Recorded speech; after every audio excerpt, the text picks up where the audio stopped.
Good morning and welcome back to Streaming Media Connect. And I'd like to welcome you all to our research keynote, Emerging Revenue Opportunities for Weather-Related Streaming. This is a different kind of research project, different kind of survey than we've done before. And I've been fascinated with what I've seen of the results so far, and I think you will be too. It's sponsored by the Weather Company, and we're going to start off with a brief message from them. Bill, if you could roll the video. Weather content is in demand, high demand. People need, even crave, their current forecast. Why provide it once a broadcast when the Weather Company can help you create it, monetize it, stream it, all the time? Introducing RealSphere, designed to create weather content for you. It leverages AI to produce smart videos on the fly, delivered from the cloud direct to your audience, wherever they are, whenever they need it. Stop imagining. Start building an endless stream of rich, local, relevant content. More content means more engagement, more sponsorships, more revenue. Not more on your plate. Really. In fact, RealSphere even handles voiceover work. Creating audio overlaid and caption weather stories in English. Y español. At lightning speed. Got your attention? Good. Harness AI to help you catch everyone else's. Automate to elevate your weather to every screen with RealSphere from the Weather Company. Okay, and before we get started, just a few quick housekeeping notes. Those of you who've been joining us all week have heard of all these before, but we're giving away a $50 gift card from Amazon at the end of this session to the first person to correctly guess the music that you heard as we were walking in this morning. You must get the track and the artist correctly, and you must be present to win at the end of the session when we announce the winner. So please chat in the chat and put questions in the Q&A. We have a lot of research to get through, but hopefully we'll have time for a few minutes of Q&A. The questions have been great this week. They were coming in fast and furious yesterday afternoon, and I think we'll see the same thing today. Sessions from all 3 days are already appearing on the Streaming Media YouTube channel. There's going to be a link in the chat to the playlist where the videos appear. And join us back here February 25th to 27th, 2025 for our 15th Streaming Media Connect and our first of 2025, obviously. And the call for speakers for that is open now. So if you have a topic idea or you just want to be a speaker, let us know what you want to do. And it's always great to bring in new speakers. So that's that link should be going in the chat now, and we'll be planning the content over the next few weeks. So it's really good to get those topics in. And without further ado, I would like to invite Justin Tuggle from the Weather Company to join me here. Justin is the Director of Sales at the Weather Company. And Justin, why don't you introduce yourself? Yeah, as Steve said, I'm Justin Tuggle, Director of Sales, Strategic Solutions at the Weather Company. And what I oversee is sales efforts for our digital solutions as well as our automated solutions, such as RealSphere, like the video you just saw. Right, and here is Timothy Fore-Siglin, and Tim is founder of the Help Me Stream Research Foundation and a long time contributor to streaming media. Tim, you want to do a quick introduction? Sure, absolutely. Thanks, Stephen. It's hard to believe this is the 14th now, and we're going into our 15th of these virtual events. Remember back when we started all these sort of early 2020 and just seeing how this has expanded. As Steve said, I'm Timothy Fore-Siglin.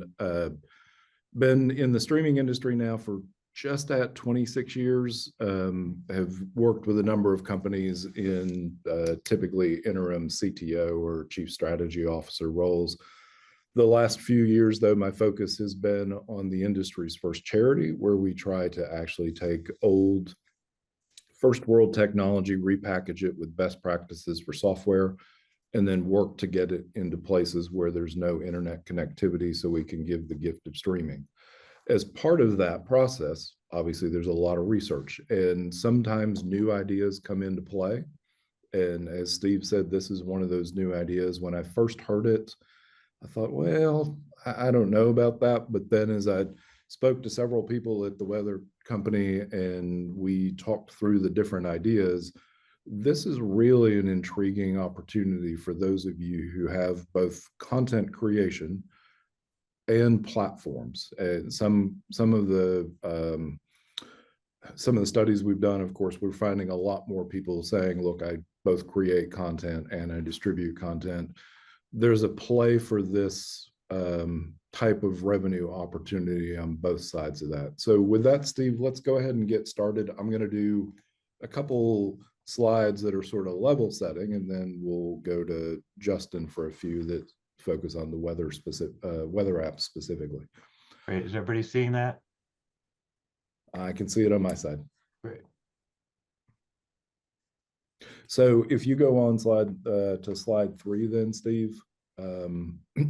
So one of the things that I want to point out here, just like we talked about earlier this week with one of the other research keynotes we did, we get a good cross section globally. You'll notice clearly 3/4 of the respondents were in North America, about 11 in Europe. South America continues to rise. We're seeing this consistently in our research that South America is rising even faster than APAC in terms of streaming adoption. So this tells you where people are from who took the survey. Now we're going to take a look at the next slide, which is where we ask people to tell us, where do you do business? And we ask them to rank from 1 to 9, and you'll see the top 4 listed here. Again, clearly North America being one of the dominant markets for where streaming business is done. South America popped, at least in this survey, to number 2, Europe number 3, and then Asia Pacific number 4. So we know now for the respondents where they're from and where their business is focused. Clearly, North America, Europe, and slowly South America are dominant when it comes to things like FAST, the free ad-supported television. And so we'll talk a little bit more as we go on about where the revenue opportunities lie for that as well. And then Steve, if we can go to the next slide. So this slide, I promise, is the worst eye chart of the entire thing, just because what we do is we ask people then to sort of parse down to their industry, which industry most closely matches them. What you'll see is sort of takeaways on this, and these charts will be available in a report that's coming out later this month, but you can see production companies and professional services both around 13%. Channels, whether it's educational, entertainment, sports, premium channels, respondents, about 17% of respondents come from that. About 7% from OTT operators, and we'll talk about some of the differences between what we see from OTT operators versus traditional channels. And I know Justin will have an opportunity to talk about quite a bit of that. On the next slide, Steve, then we actually talk about a little bit I referenced before about about creating or distributing content. This is about average to our state of streaming surveys. It hangs roughly in the 60% range for both create and distribute media.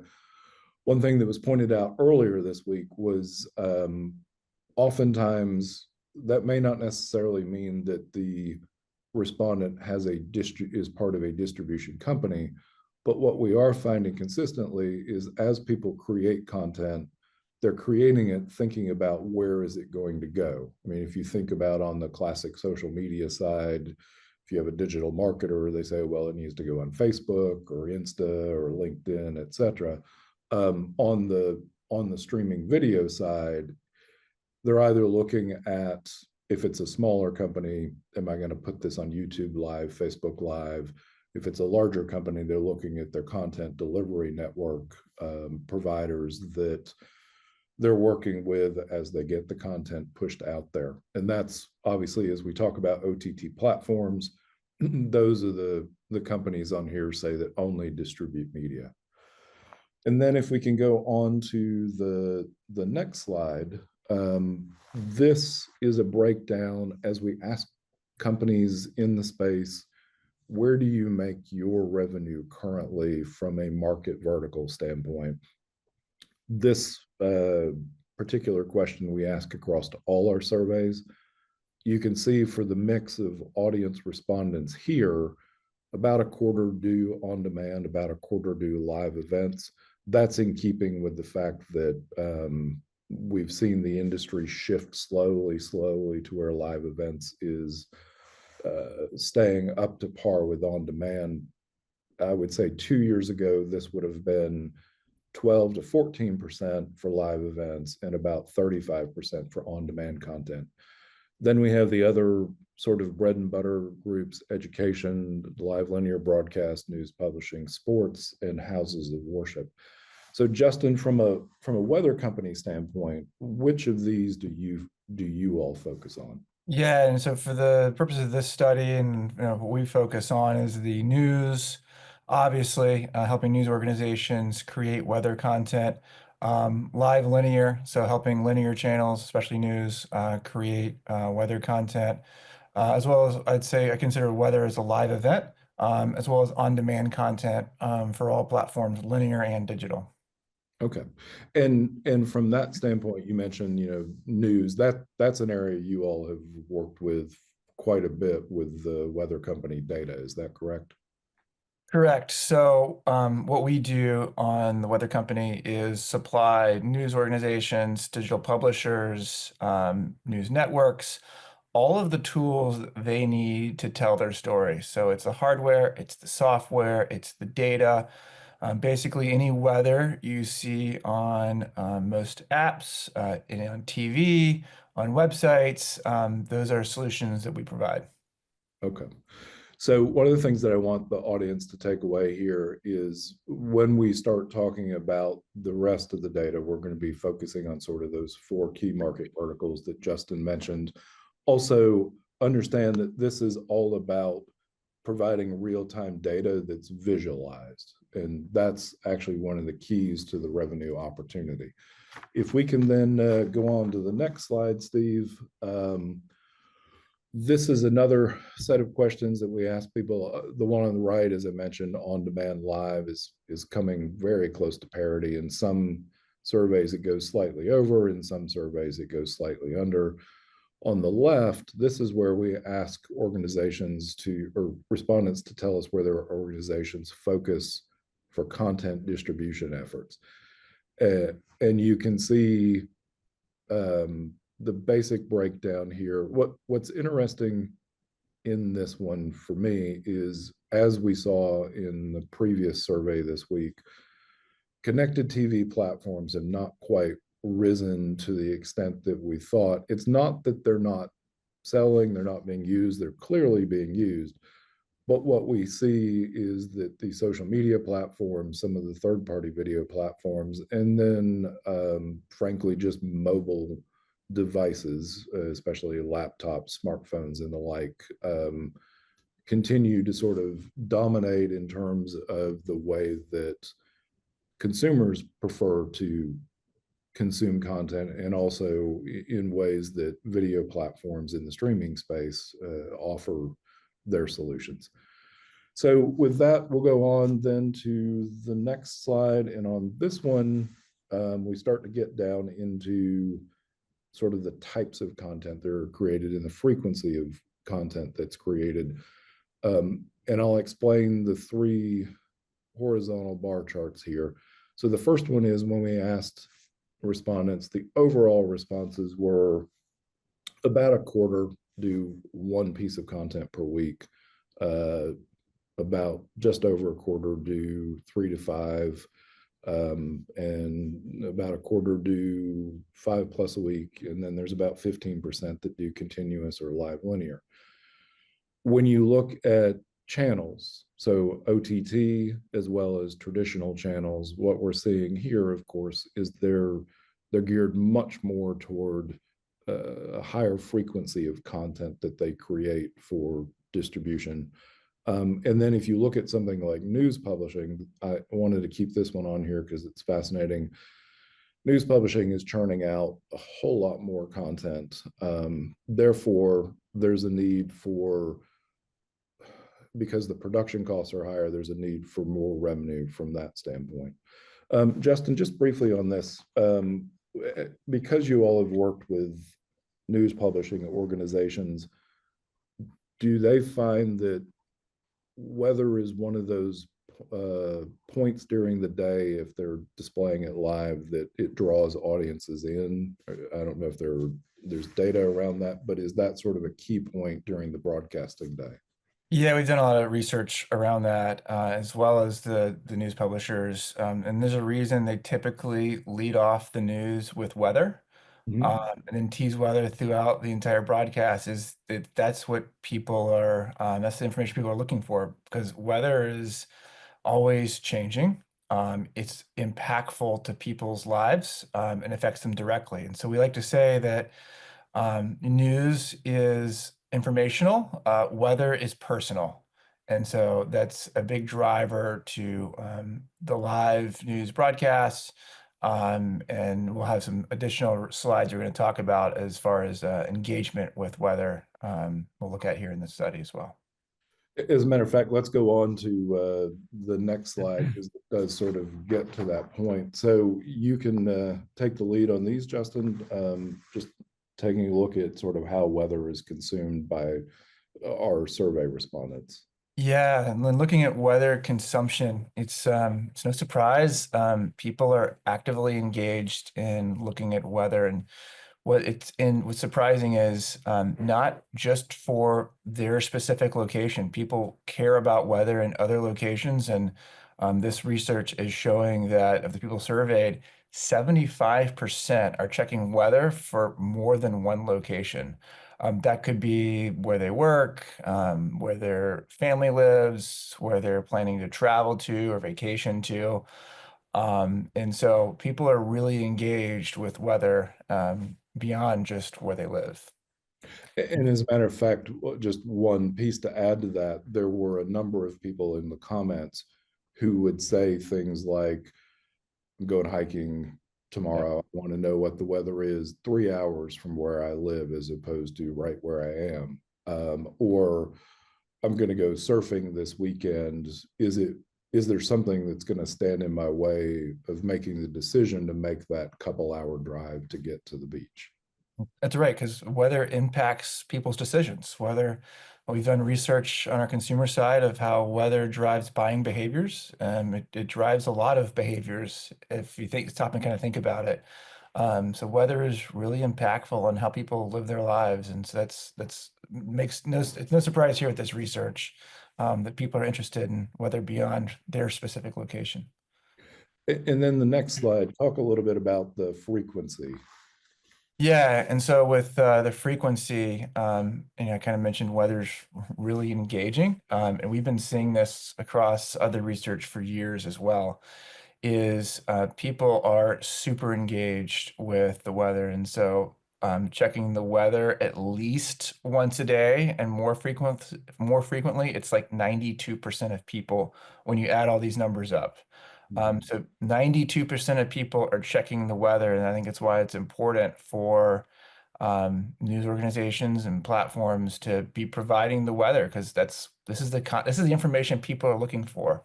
I don't know of anything else where 92% of people are seeking out information each and every single day. So these are pretty strong numbers. And not just each and every day, but multiple times a day, as we see in the survey here. So, Yep. and I had to think about it after we started crafting these questions. How many times a day do I check the weather?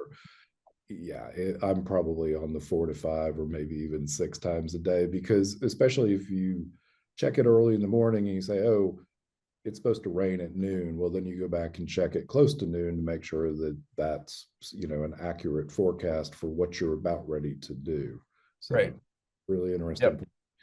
All right, the next slide, we asked people, and I'll sort of just work through a little bit of this, Justin, and hand it back to you, but we asked people to tell us what they would find of interest for themselves or their organization's viewers. And the reason we ask it this way is we want them to think both what would it do from a personal impact, and also if they're looking to engage their viewers, what would it be from that standpoint.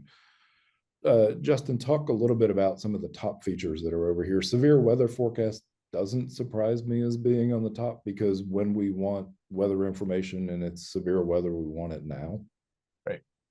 And all of this coincides with previous research we've done as well. And severe weather, it's like we see viewership explode whenever there is severe weather. People turn into their local news stations because we're delivering data in real time, and they're presenting that data in real time to the viewers. And so they're able to take all of the data that, so you get on your phone, your hourly and daily data, and be able to tell a story about that data and how that severe weather is going to impact that person. But also people are looking for everyday weather, for the 7-day forecast, like the current conditions, the next day forecast, so they can plan their daily lives. And they want to know what's happening outside right now. We also see a lot of engagement with radar across our digital platforms and our publishers' digital platforms. So people can see not only the data, but how that weather is going to move across their location. But there's also demand for additional features as well. So people want to know health-related information is really big. Flu, pollen, smog, how the barometric pressure is going to change. It could potentially trigger headaches.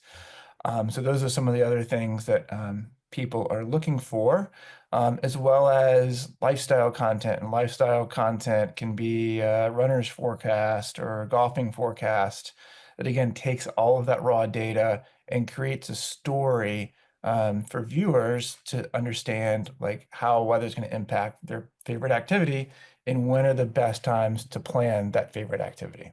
And as a matter of fact, again, in the comments, we had people say, I want a runner's forecast, I want a kayaking forecast, I want a number of things. So here's an interesting opportunity and challenge as I see it, and I'd like your feedback on this. So one of the things in the traditional over-the-air broadcast was, you sort of would pick content that was general enough for a very large audience. If you have a ATSC 3-stick, for broadcast, you're going to be reaching a couple 100,000 people potentially. So it needs to be generic enough on there. The OTT space, the promise has been content that's sort of tailored to you. But the downside on that, especially because from a technology standpoint, we use something called a unicast, it means you have to send a single stream to each viewer with customized content. And we found that it actually isn't as customized as people would want, because it's a technological challenge to sort of go parse all that data down and then display it in a visual format. You mentioned that essentially the weather company deals in data and visualizations. How would somebody take this both at a micro level and being able to sort of distribute close to individual weather forecasts, and then also do it on an at-scale model? And where does RealSphere play into that? Yeah, and that's a great question. So we've been doing linear weather forecasts the same way for decades, right? You tell the story for the entire viewing area, make it general enough to try to cover as many people. And so as this viewers shift to streaming and digital platforms to consume content, it opens up the doors to some new ways of scheduling and delivering content with new technology. And so the digital and streaming allows you to create localization and personalization that wasn't possible on linear.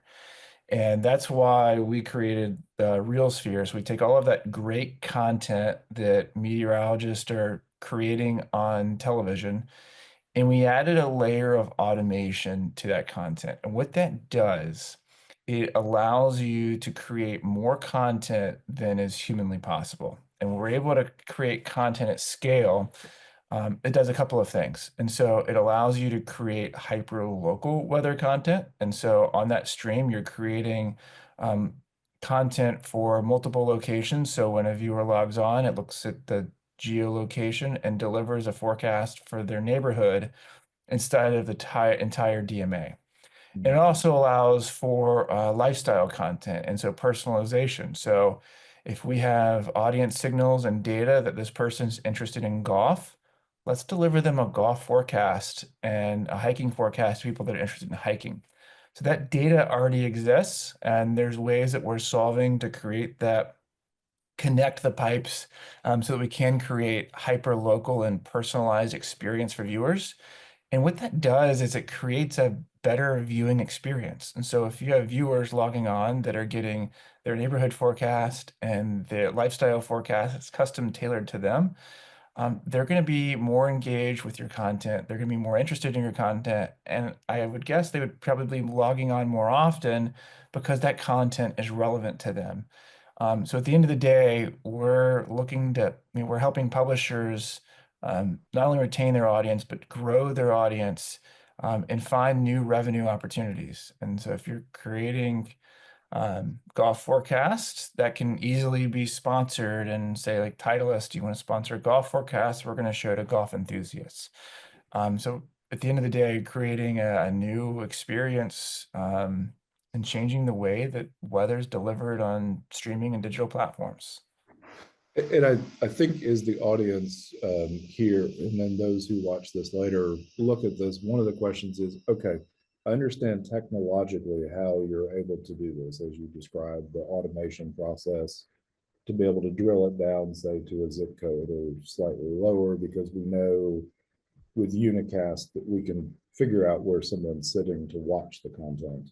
The question becomes, probably in a number of their minds, I get it how you do it technically.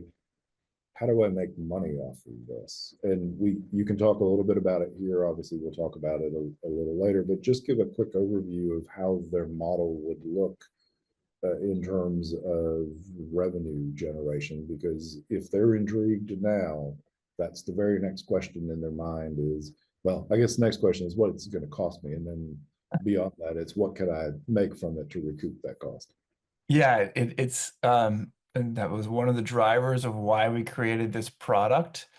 I come from the linear TV space in my past, and one of the challenges we always faced was weather sponsorships were always sold out.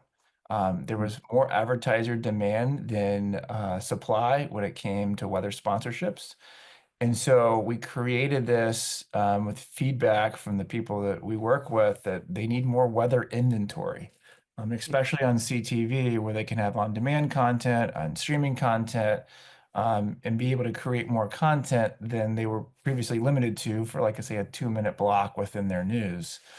And so when we're creating more weather content, we're creating more sponsorship opportunities. And then we're able to create those personalized lifestyle pieces of content like the golf, the hiking, biking, whatever, that creates more sponsorship opportunities for these publishers as well. Okay, very good. So for the sake of time, let's move on to the next slide here. And this talks about the integration of those offerings into exclusive content. Yeah, I mean, what's interesting is we're seeing that people we surveyed, they've not seen these numbers on how engaged people are with weather content. So the people that we're showing that they're asking to take the survey have not seen the engagement numbers. And over a third said they would likely integrate third-party weather offerings into their content. And so I think that it just shows how interesting and engaged people are with weather. I think there's still some education that needs to happen since weather content is not as prevalent on OTT as it is on linear TV, but I think there's a significant opportunity there. Yeah, and I would agree. I mean, I think what's interesting about this slide is we sort of take this from one half of the industry, which is the content creation side. Right. And we're saying, look, you're creating exclusive content. You're looking for sponsorship. Sometimes the model is, actually fitting a product into the content that you're creating. A less intrusive model than sort of full-on commercials for something else is the sponsorship that might carry forward. And when you talk about sponsorships, just from the audience standpoint, are we talking essentially like a billboard around the weather information that says this is brought to you by so-and-so, or what are those models? What do they look Yeah, like? and that's a great question. Really the sky's the limit as far as how creatively you want to structure that. But in my mind, I'm thinking like the linear traditional weather forecast that you see on TV where it's billboard open, this is brought to you by name of advertiser, here's the logo, then you have like small logo inclusion throughout that content. But it has your branding. So it's kind of a co-branding opportunity with the advertiser and your brands. And then you could run a piggyback that with followed by the client ad creative, make that one package, and we have voiceover that handles the reading of this is brought to you by, and then the weather content. It's all automated, scripting and voiceover, and then we can add the client creative to that content, and then deliver that video content as one singular video that includes the weather and the ad creative to your platforms. Okay, great. Yeah, that's a really good overview of that. Thank you. Yep. Then on to the next slide here, we've got questions about, from our audience standpoint, how much, or sorry, are you partially or fully supported through the sale of advertisements? And again, if we look at just the overall, only 38% of the respondents said that they were partially or fully supported by the sale of advertisements. If you look at channels and operators, and you look at news publishing, you can see clearly that's turned on its head. It's almost all advertising driven. The pure play OTT is interesting too, because of the fact that we are still a nascent market compared to traditional channels, traditional cable operators. But still 67% said that they're supported by advertising. So the audience clearly in the streaming space, as we talked with earlier slides, where we're shifting more from just on demand and a little bit of live to where we're shifting to about half live and half on demand, it tells me that as those costs have risen for doing live, there's an additional need to be able to look for revenue streams. Those of us who remember the early days of streaming where there were subscriptions only and there were no ads, that's probably a golden age that we're not going to get back to be perfectly honest. If we see the rise of things like fast TV, free ad supported television, there's a significant rise in that. But that also creates a problem with what is called fill rates. And Justin, do you want to just describe briefly what fill rates are and sort of what you see in the linear space? And then I'll talk a little bit about what we see in the OTT space. Yeah, and fill rates is the percentage of ad inventory, or the ad time that's filled with advertisements. Linear has done a good job of monetizing their channels, and I think OTT is catching up with Netflix and Disney opening up their supply recently. That's flooded the market with additional ad impressions. I did see some research the other day from I think it was One Touch Intelligence, where a couple of years ago, I think the fill rates on overall in streaming was like 50% were sold, and then the rest was house ads, promos, slate, and a little bit of PSA. I think year to date this year, they analyzed several thousand hours of streaming content. I think this year they're right around 64-65% fill rate. So the fill rate is improving.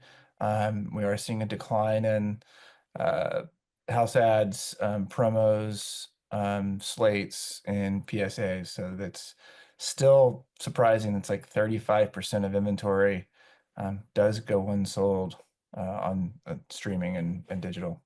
Yeah, and in fact, we'll talk about some of those very things you mentioned in a later slide. What's interesting when you talk about it was 50-50 and now it's moved to roughly 2/3 versus a third filled. The models we see, at least from our research, is in the fast space, it's still down around 30%. And in fact, we've talked to a number of platform providers who say, we could take more fast channels on, we just don't have the ad inventory to play. And what we're finding is we're having to play the same thing 3 times over or the like.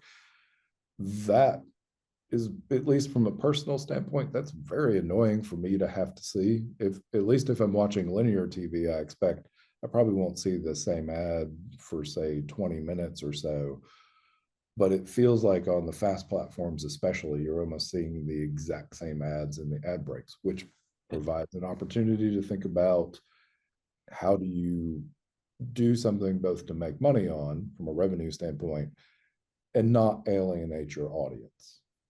Right. I think there's been a lot of focus on, putting frequency caps on the ad side, which I've also noticed a rise in house ads and promos where it's the same promo like every single ad break. So as you're putting frequency caps on the ad side, think about putting frequency caps on the house ads and promo side as well. And that sort of leads to this chart on the right, the donut chart. Essentially, what this says, we ask how many demand side platforms or ad markets that our respondents typically use, and you can see 8% use 1, 56% use 2 to 3. So it says they're actually trying to go out and create either a differentiated inventory or just have have enough ads to be able to play. And that is also in keeping to this problem as fast platforms proliferate. How do you keep up with that? So that sort of puts the exclamation, or puts the point on the exclamation to what you were saying there. So let's go on then to the next slide. And here we ask if your organization had an unsold video slot. So this was sort of the theoretical model. What are you more likely to do, or what's more preferable? You can see overall, it was about 30% would say they would run house ads or promos. 24% said they would be open to sponsored local weather content. 7% say they run Slate. Some of the other things that were on that didn't quite reach percentage levels of this were replay the same ad. And honestly, I think that part of the data is inaccurate. I don't think a lot of people want to admit they play the same ads over and over. That's just me.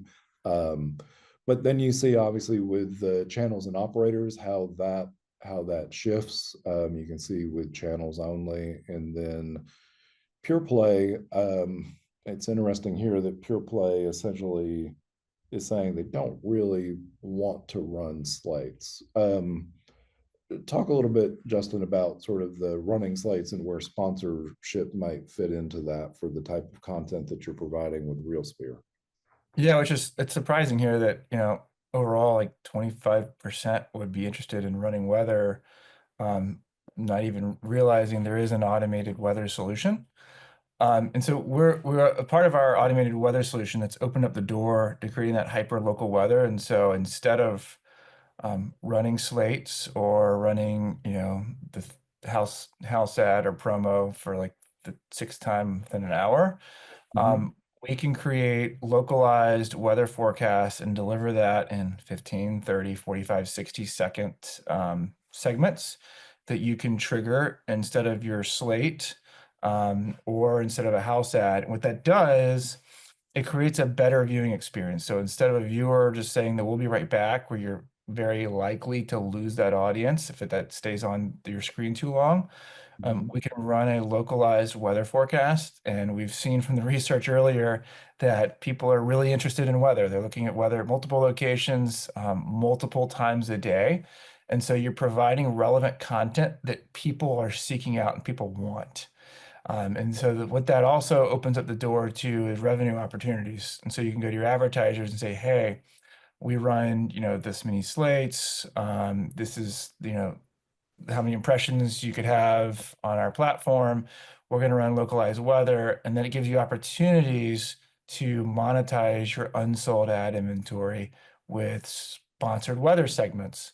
And so we can have those delivered, and then those are ready to go whenever that programmatic waterfall hits the bottom and there's no ad delivered, and you see that "we'll be right back" message. So creating better viewing experience and revenue opportunities, leveraging weather. Nice. So let's go on to the next slide here. And in this one, we say it's sort of a similar approach, but it's actually the question around, let's see, it's the question around this on a more compressed group. Steve, I think this one, if you could go on to the next slide, Steve. Sorry. Okay. Here we were sort of looking at the models of let me just get my bearings on this. Sorry. So here we were asking the question about sponsored content or traditional ads, and in this case, you know, as we're looking at this, how likely are they to show sponsored content versus a traditional advertisement of the same time length? Justin, you mentioned that ability to sort of do different lengths, 15, 30, 45, 60. Is there a sweet spot, as you all have done research, that you find if somebody's going to have to replace a 30-second ad, they might be more likely to do weather versus a 15-second, or is it the shorter the better? What are some of the models that you all have sort of looked at? I really think what's driving these numbers is CPMs. Okay. And CPMs are going to be higher for sponsored content than it would be a traditional 15 or 30, because advertisers are paying a premium to sponsor content, have their logo included within the content. And so there's a lot of value there. And so I think that's what's driving these are the higher CPMs for sponsored content, as opposed to like a traditional ad that's maybe sold programmatically. As you know, the direct sold sponsored content is more valuable, and that's why these OTT pure plays and channels and operators would prefer to have sponsored content as opposed to like a traditional programmatic ad. So one of the things here that's interesting too is the sheer fact that an OTT provider would say that they're somewhat likely or very likely to show sponsored content is I think about the moves in the linear space. Recently, well, during the Olympics and then sort of just after the Olympics, what we've noticed is there's also this tendency during sporting events that might have lulls in the event that don't have ad breaks built in. Golf is probably a great example of this. There's now this model of splitting the screen in half and showing you an ad with audio, like just a standard traditional ad. It takes you out of the event. It forces you to not hear the commentators while that ad's going on. And it almost feels like they don't want to cut you away to a commercial break, but they want you to still watch the commercial anyway. And it's been frustrating, at least in some of the sports that I've watched, which, you know, aren't the tightly scripted NFL timeouts where you cut to an ad break. And it seems like that's becoming more prevalent. Would sponsored content in the model that you're talking about allow for sort of a split screen without audio necessarily, so that we could still continue to hear the commentators? I think that you're talking like sports analogy where they do that split screen or a squeeze back. I think for this, it's more like here's a 30-second weather clip that runs via dynamic ad insertion, and it's got opening billboard and then logo inclusion throughout. So it's more like, when I say sponsored content, it's more like logo inclusion within the content, as opposed to like a squeeze back or a dual screen experience. And then in the OTT space too, we've now got this where if you pause your on-demand content that you're watching, again, it splits the screen or does the squeeze back, as you say, and it starts to show you an ad in there. Yep. Would this also fit into a model that would allow that sponsored content to be shown? Yeah, we're delivering a video. So if you have the ability to do the pause screen with video, then you can run that sponsored weather forecast, that video. What we do is we send a video file. It's updated, say like every hour. And so when you pull in that video file, we just can constantly override it. So when you pull in that video file, it's the most recent forecast. So it's timely and relevant. We could also set up an API and do weather data within that pause screen. So there's a couple different creative options that we can deliver for that experience. Okay, very good. So if you sort of had to sum up, and Steve, I think we can go to the last slide here. If you had to sort of sum up the opportunity for the OTT space, knowing as you do the live linear space or the traditional broadcast and connected TVs, where should they be thinking? And we already had a question about pricing models, and I'm sure you're not going to share any information on that here, but people can contact you. But just sort of your parting thoughts on how we need to think about it here in the streaming world as we're moving toward a ad-centric delivery model. Yeah, I like to say that we're changing the way that weather is delivered and consumed. Repurposing linear broadcasts on OTT is not a strategy. Creating unique experiences that are personalized and hyper-local and relevant, leveraging the technology that's available. I think that's what we're trying to do, is create better viewing experiences.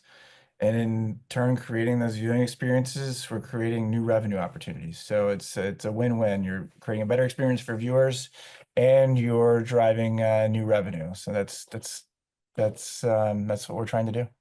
Good, very good. And it looks like you might get us to the goal of actually having very localized content to be displayed that we haven't really reached with traditional ads, because it's really costly to do hyper local with a traditional ad model. You can't hire enough people to do the kind of scale that we're able to do. So we're able to scale beyond what's humanly possible, and that creates new opportunities.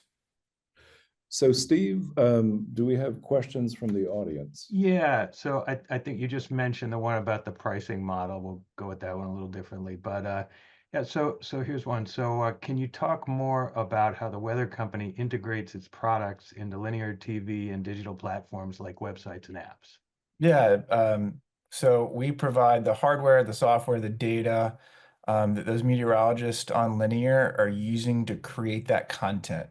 And so with RealSphere, our automated content solution, it's layering a layer of automation on all of that content that they're already creating, and automating that content for scale. And so we're able to scale.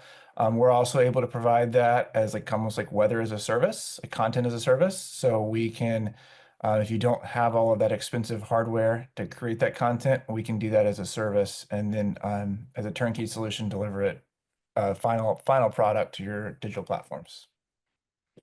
And then we have apps, weather apps in the marketplace that are white labeled that a lot of news publishers leverage for their weather apps.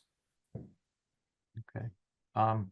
So Indra asks, from a marketing perspective, what are your thoughts on challenges in integrating weather-related streaming? Would you elaborate? Challenges on integrating weather-related streaming, I guess it just depends on your content channel. If you have a travel channel, you could do a travel forecast, but like hyper local weather is something that people are always interested in. I think it's one of the few things that people are very engaged with, and it's always relevant. So hopefully that helps answer your question. And I think one other thing too here, Justin, is thinking about, Indra asked a second question about competitiveness of weather sources, but let's back it up real quick to I decided that I want to go with RealSphere. It's something that I'm now offering as part of the ad inventory on my platform. How do I get the word out there to differentiate to the audiences to say, look, you can come watch the less annoying thing here, which is the sponsored weather content. And I say that half jokingly, but from a marketing standpoint, how do the platforms then use what you're providing to differentiate themselves from one another? And then conversely, because you're the first one in this game here for the OTT space, how do you deal with the competition of other weather sources? So for weather sources and other weather providers, I don't know of anyone else that has this level of automation and content creation. For weather data, we have the most accurate data set. We're sourcing data from I think like millions of locations worldwide. Whether it's airplanes, personal weather stations, National Weather Service, we take all of that to create really accurate forecasts. And all of our research has shown that we're like close to 90% accurate for short-term weather forecasts and more accurate than any of the other weather providers out there. That answer the question. There's another part of that question too, right? Yeah, so that answered the competitiveness from your Yep. standpoint. The other part of the question was, how would OTT platforms go around about differentiating themselves from other platforms by offering your content? Obviously, the early adopters can say, look, we have this, other people don't. But from a marketing perspective, it's thinking about how to market that to both the content rights owners who would want to put content on that platform, as well as to the potential viewers to say, hey, this is probably more interesting to you than our typical ads. I think as viewers start seeing like forecasts for their neighborhood and forecasts based on their lifestyles, based on audience signals, I think that gets their attention. Like, because if I was watching a local stream and I saw like my forecast for a neighborhood, that would get my attention. And then from marketing with advertisers, it's really how big's the audience, because advertisers want to be in reach the most audience, and so how many impressions are you able to deliver? How many eyeballs are you able to deliver? That's what's important to advertisers, and weather's brand safe, and so it's non-controversial, it's relevant, and that's why on linear, weather advertising is always sold out on the linear side. And that's why there's a demand from publishers to create more weather content because of the value of weather. It'll be interesting to see if that scarcity of options comes to play in the OTT space as well. In other words, if this starts to sell out faster than other sponsorships. Steve, I didn't mean to jump in and do your job to ask that question, but I think we've got a few more here as well. Yeah. Let's see. There were a couple that kind of seemed to disappear there, but oh, this is one. Does your service, Beth asked, does your service contain weather alerts for hurricanes and tornadoes as we see more of those? So severe weather is part of our solution. We have many different various digital solutions that have alerting, and so it just depends on what platform you're trying to add alerts to. We have a solution to provide that. And I'll add too here that on one of the other surveys we did around low latency, we asked about whether delivery of low latency or real time severe weather alerts would be of interest, or would be a use case for hardware accelerated live, because obviously one of the things we find in the live space, even in streaming, is that it's 25 to 30 seconds delayed. And there's a move to try to get it down to the cable television sort of 5-second delay. And that popped up on the list of features that were of interest, or applications that were of interest.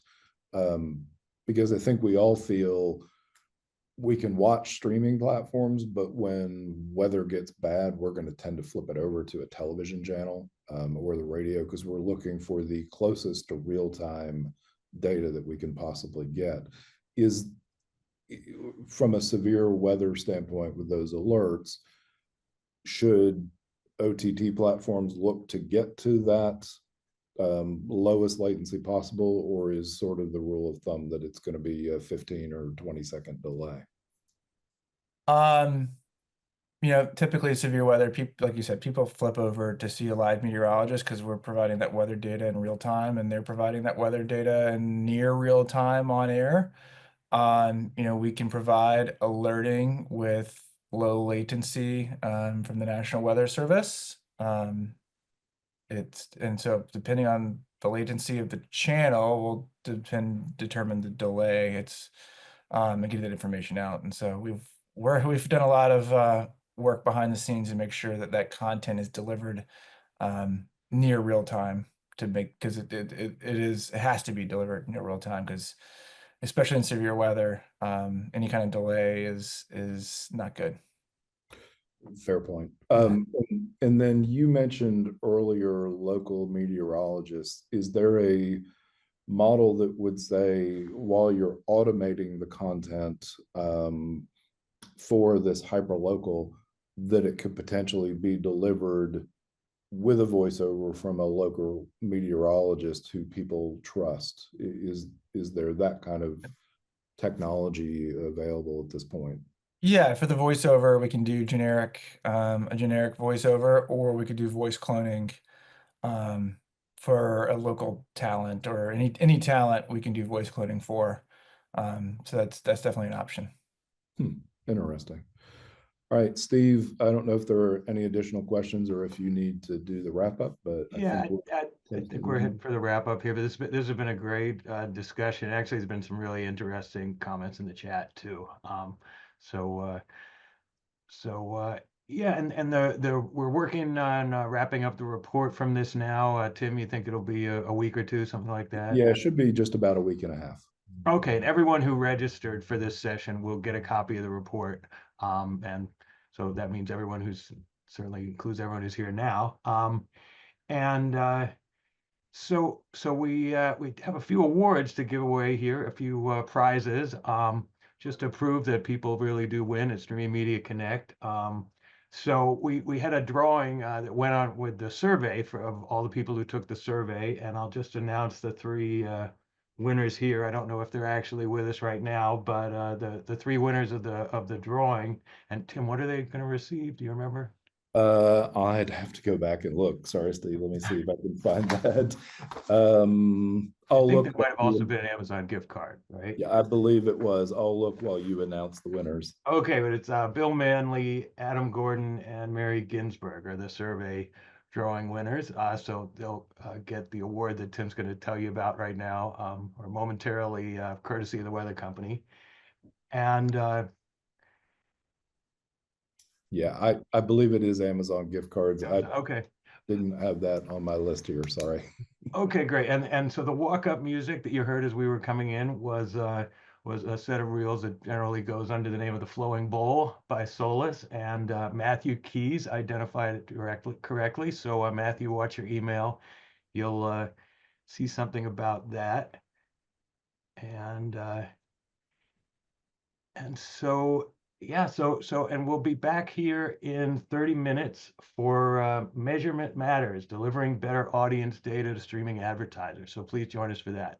So thanks to Justin, thanks to the Weather Company, and thanks as always, Timothy.